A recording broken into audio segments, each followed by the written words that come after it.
Hi, welcome back to Gigi's Garden. I am, I guess, feeling kind of bad. I'm really feeling bad because everybody knows I like to ferment things. I have, vintage jars. I have all kind of canning jars and things like that. Gallon jars, half gallon jars, quarts, wide mouths, all that. And I do a whole lot of fermenting and making things uh, things just for my family, for our gut health, and things like that. So, last night, sorry, I'm taking my hair loose. I'm trying to get ready to wash my hair. But last night, we had a huge accident that was devastating to me. Okay, I'm going to show y'all. This was my fermenting shelf. Muscovy Motel, Muscovy Hotel. My I had homemade apple cider vinegar with scobies in it. A whole gallon of just dry oatmeal seeds, tinctures, everything I had on the shelf. This, and it's my fault because it was overloaded. This little flimsy shelf fell last night. My my fermenting vessels. This is my crock. Got a huge chip in it.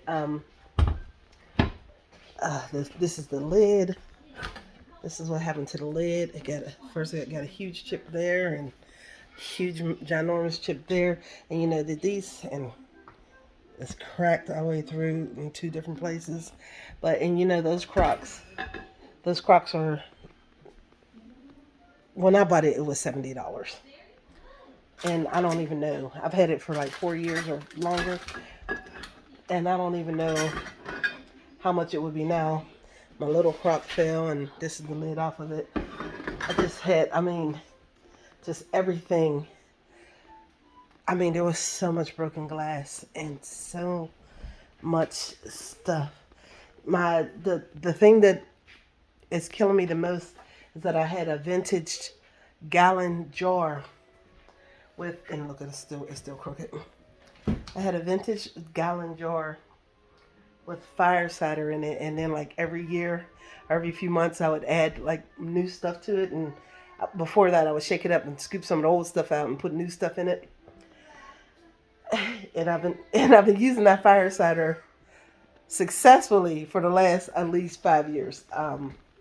Sorry, I'm lying. Since 2019. So since 2019 is when I made that. So I am devastated. I'm heartbroken because a lot of those vintage gallon jars I will never ever be able to replace. If you know anything about the shortages, look at this kitten in that box. It's the cutest thing in the world. Let me see if I can get close to him before he gets out. Hello, cutie pie. Hello, cutie pie. He's looking at me. Hi, cutie. But if you know anything about the food shortages and things that are going on, the shipments are not coming through. So like gallon ball jars and things like that, you're not going to even find. So I am heartbroken. I mean, I had storage. I had a lot of stuff in there for storage. I had like, my beans and wheat, and I had all my little bit of lids and things that I had just up there for storage. And the whole thing, when the whole thing fell, it was such a major disaster for me. And it's like we got to think storage, and we got to think things that are practical. I just got this little shelf because I needed it from IKEA. I never even thought, that something like that would happen. Now, my daughter got this one, which is way more sturdy and it's on wheels. So that'll be the next thing when I start everything all over again. I guess that'll be the next thing. But I have some other shelves downstairs. I'm just gonna have to be more proactive and be more and secure my things more, because anything I mean, we got kids here and everything like that, so we just need to be very, very careful about the things that we do, about the things that we have. I'm telling you, I am broken hearted about the things that I've lost, but like my daughter said, it's just things. We're gonna check just check for estate sales and things like that to see if I can maybe find more vintage glass. Because these things were not just functional; they were beautiful too. So it just broke my heart, because a lot of this stuff I know that I won't be able to get back. So I still got my little herbs hanging out over there. I don't know what's going on with that one right there, but it really broke my heart, and I'm over it. No, I'm not. I'm getting over it. But I know that I have to, number one, be more careful with the things that I'm preserving and the things that I'm fermenting and the things that I'm making for my family, because you don't want anything to destroy your, everything. It's just a good thing that I was making a new batch of kombucha over here on the other counter, that I have some scobies left. So I do have a few scobies there where I was making a new batch of kombucha, and I do have some canned beans left, and I'm just gonna have to go and find me another vintage gallon jar to make my fire cider in. So be careful with the things that you're preserving and fermenting. These things are for your family, and we got to be really careful with these things. And I learned firsthand that I need to be careful. And that little kitty cat right there is from my niece. She has a little page where she sells her little stickers and everything. And what I'll do is I'll try to link that below on this video. So I don't know. This was full. I know y'all have seen it. It was full. It was just beans,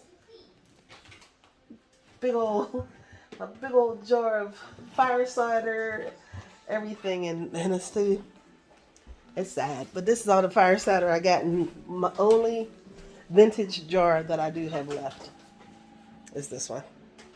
And it's just a good thing that I had strained some fire cider in this. And this actually went down as well. It just didn't break. So, I had dried herbs and jars and, things like that it's just gone. Just gone. So,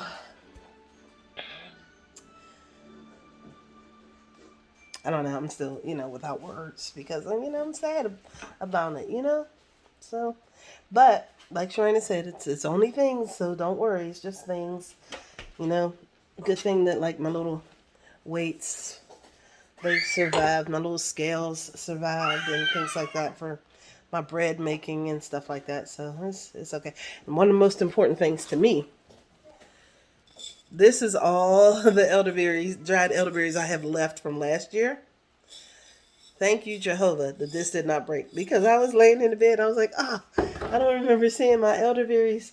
That's all the elderberries that I had left until these elderberries, and I'll be able to pick them and clean them and dry them. So, got some wins, mostly losses. Just glad, I'm glad that I didn't lose every single thing. I did lose a lot, but not every single thing. So, but just be careful. We need this stuff. This is the stuff that we're going to be, having to use. So just be careful. All right, guys. You know what? I'm going to go out to the garden for 5 seconds. Real quick. Hold on. On a happier note, here comes Dormy. Hi, guys. I I got my first patty pan squash yesterday. I got a pepper like a few weeks ago, but I didn't, post it. That was the very first thing I picked out of my garden this year was a pepper. Well, some little radishes, but look at these elderberries. I know the ones in the back are probably closer to ripe, but not only did I pick my first patty pan squash, but I left it out in the garden on accident, which is fine because look at that, how pretty. I was so excited about that. So I got one patty pan, and I have another one that's almost ready to be picked in there. Still a little pale. So I'm just waiting for that one to get ready. And I'm just going to be excited about what I have, which is my little patty pan. So cute. First squash of the year for me. I didn't plant any zucchini or crookneck squash or yellow squash. I didn't plant any of those this year. So because last year I had more that went to waste than what we used. So instead of doing that, I might do one or two plants later on for my winter squash. I am going to do spaghetti squash for winter squash, and I'm going to do um, something else. I'll do something else for a winter squash, but I'll do the zucchini and crookneck squash because it doesn't take that long for them to grow. So I'll start those seeds here in a couple days, and I'm going to enjoy this for now because I'm excited about this. I'm going to show the kids. They're not going to know what this is or how to deal with it, but I'm going to show them. All right, you know what? Thank you for joining me at Gigi's Garden. And these black ants better get off my spinach. The only other thing that I've harvested is my perpetual spinach because that is delicious. And, oh, look at my tomatoes, guys. I have Roma tomatoes coming. This is my first time growing Roma tomatoes. And there's some coming over here. Look at that. So I'm excited. I am going to take in a couple of these flowers because I'm making a tincture with these flowers off of the mullein. I'll do that. So you know what? Thank you for joining me in Gigi's Garden. Please be kind. It's free.